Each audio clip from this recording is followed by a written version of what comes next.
As the ultimate goal is concerned, I think none of us need have any apprehension.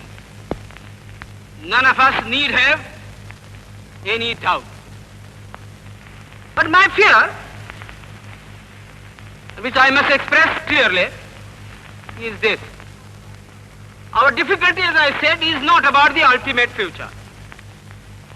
Our difficulty is how to make the heterogeneous mass that we have today take a decision in common and march in a cooperative way on that road which is bound to lead us to unity.